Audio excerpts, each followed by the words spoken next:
how we understand that some of our marriage are between irresistible. That's at the marriage altar. Remember, I do, I will, I do, I will. There's an irresistibility about him or about her, from all the way to incompatibility. Irresistibility, incompatibility. And most of us live between those two. Irresistible, incompatible. Irresistible, incompatible. And that's where we try to abide. And when there gets so much poo there, because the man or the woman do not operate on the basis of biblical principles to make that marriage growing and exciting and deepening and widening and broadening and creative, well, it just piles up in there. And that gives an atmosphere where a third party could come into that marriage. A third party. An affair. It can be an affair with your mind when you're addicted to pornography. This is true of a lot of people who are older. Well, I deserve this. I need this. It's okay. Adultery in your mind. Jesus talks about in Matthew 5 how deadly that is. Needs radical surgery. Don't just taper off. Cut it out. Or it can be actually a third party coming in. Well, you know, I thought that it would never happen to us. It was irresistibility, and now there's incompatibility, and I must have picked the wrong one. And and so a third party can come in. And it starts so subtly. Happy hour.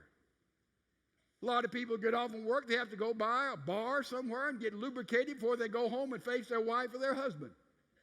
That's right. And there's an atmosphere. I can be free. There's no restraints. Don't worry about children or problems. Man, this is the place, and I really can express myself. And the whole atmosphere comes into being there that can lead to infidelity, that can lead to a mindset and a lifestyle that'll cut the rug out from under your marriage. So somebody says, well, you know, I'm already in an affair kind of situation, or I've gone through an affair. I'm in the middle of an affair. I don't know how to come out of this thing. When Joe Beth and I lived in North Carolina, there was a couple in our church that had a little small beach cottage. They were so proud of it. It was just a little tiny thing, but that was the joy of their life. Every time a hurricane would come, they would go and board that cottage up. It'd survive. But finally, a hurricane came and leveled that thing. And they told me they went there and stood, and the porch was totally disappeared. And the water and the wind and the sand had gone in, and all the appliances. That little place was just like a bunch of sticks. And said they stood there, and this is the kind of questions they ask. Is it worth it to rebuild it? Is it worth the effort to go in to rebuild it?